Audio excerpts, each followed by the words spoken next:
네, 안녕하세요. 그, 오늘 여기 학교 오면서 징기스칸의 손자, 쿠빌라이 칸, 홀필열이라고 하죠.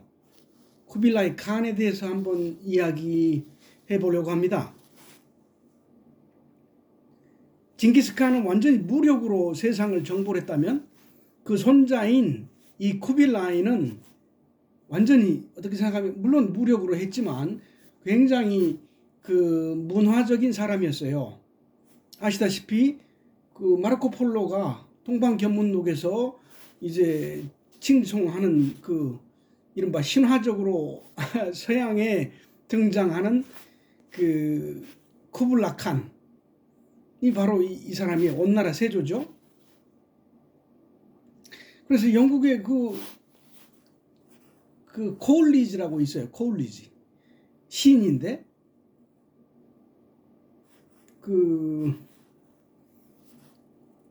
이 사람이 쿠블라 칸이라고 하는 시를 지었어요. 아주 신비스럽고 이 제너두가 이제 몽골의 수도, 대도죠, 대도. 지금 베이징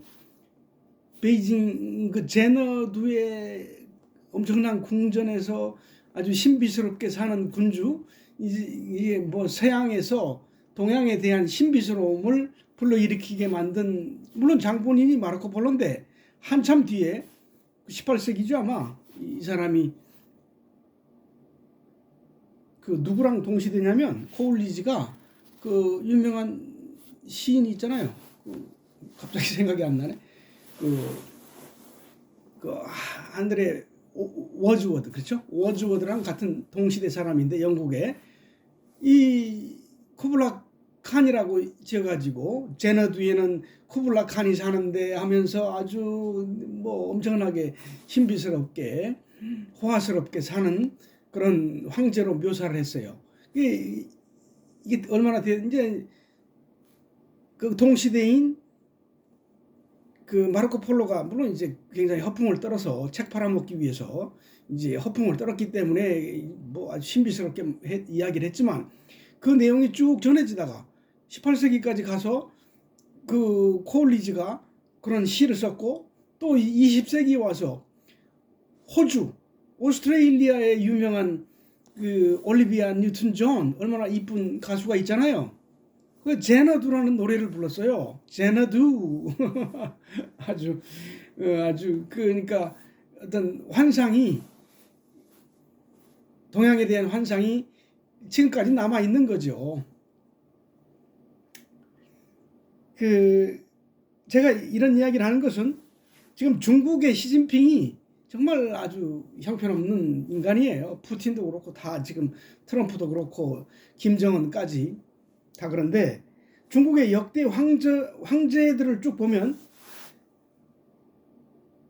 그 이민족들이 중국을 지배를 했을 때 정말 빛을 냈어요.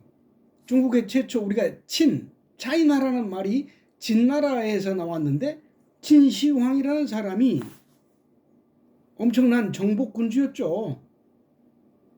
징기스칸만큼이나 대단한 정복군주가 바로 진시황이거든요.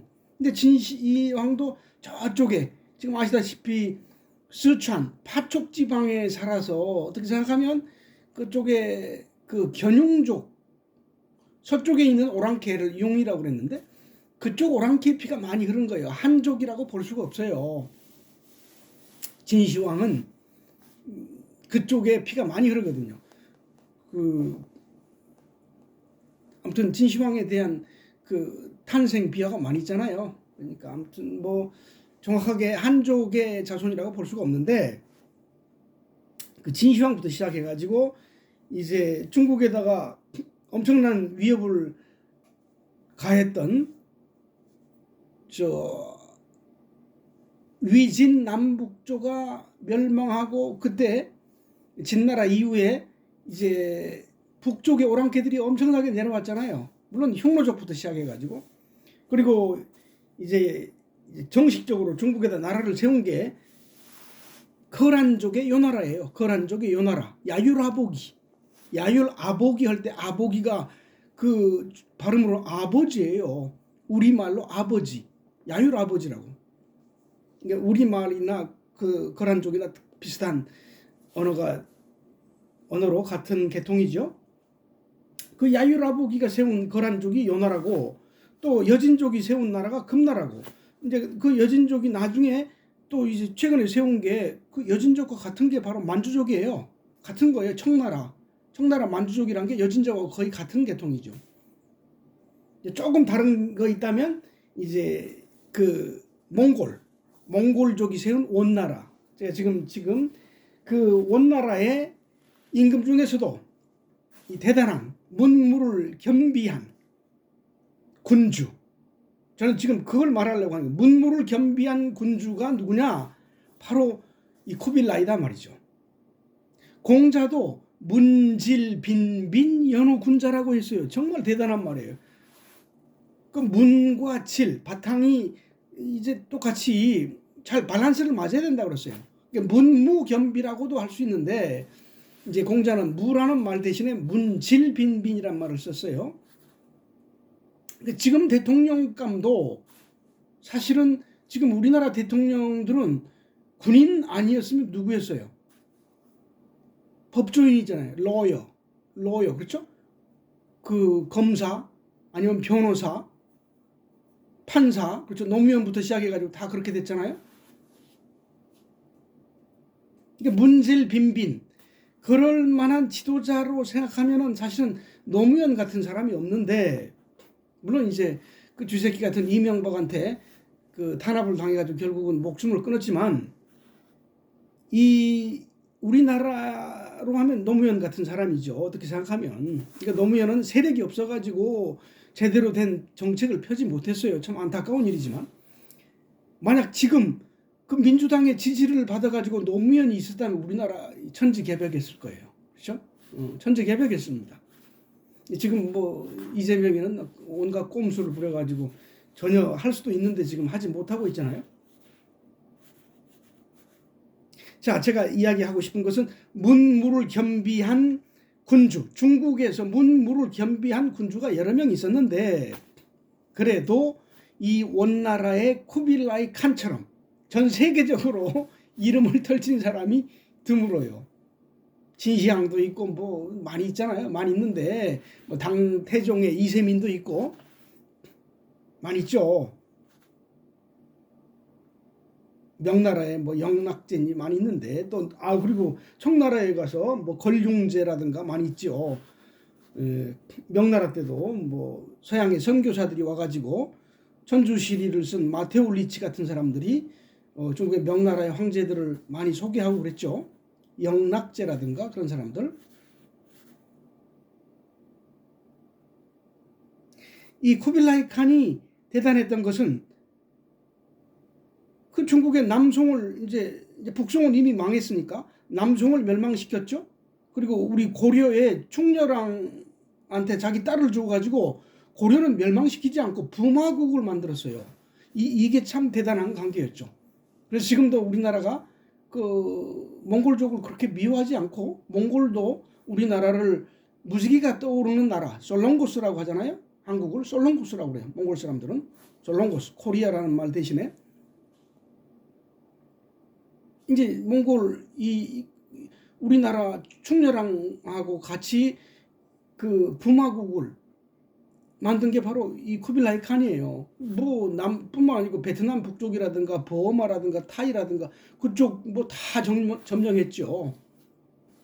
그야말로 거대한 제국을 점령을 하고, 또 대단한 것은 그 예를 들어서 마르코폴로 같은 외국인까지도 그렇게 접대를 할 정도니까 중국의 지식인들도 굉장히 쿠빌라이는 많이, 그리고 자기 자신이 중국을 워낙 좋아했고 중국화가 됐어요. 이미 쿠빌라이 칸은 중국화가 됐단 말이죠. 자기 중국말을 잘했으니까 쿠빌라이 칸은 중국어를 한문을 다 읽을 수 있었고, 그래서 지금 제가 말하고 싶은 것은 지금 21세기의 새로운 세계적인 지도자도 이런 사람이었어요. 이 사람이 모델입니다. 쿠빌라이 칸 같은 사람이 나와야 돼요.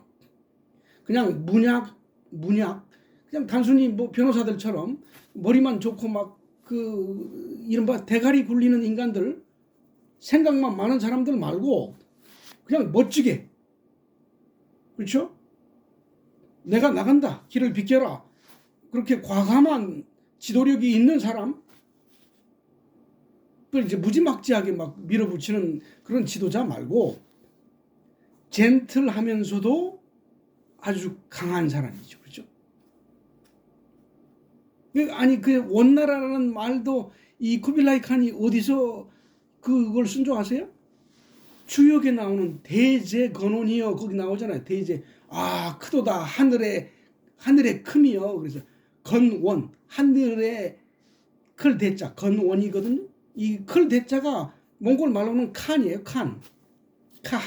칸이란 말이 크다 그런 뜻이고, 우리 말로 하늘 다 같은 말이죠. 몽골 말하고 같은 말이에요. 우리나라는 뭐 몽골에서 100년 동안 지배를 받았기 때문에 뭐 우리가 수라상 할 때 수라라든가 마누라 할 때 마누라라든가 오른쪽을 바른 쪽이라고 한다든가 그런 게 다 몽골 말이거든요. 지금 우리 말 속에 굉장히 많이 녹아 있어요. 몽골어가. 하다못해 우리 몸에 몽골 반점이 남아 있잖아요. 이미 피가 그렇게 많이 섞였다는 뜻이죠. 그래서 21세기 지도자는 제가 오늘 오면서 그렇게 생각한 거예요. 아, 바로 이런 사람이다. 쿠빌라이 칸 같은 사람이다 말이죠.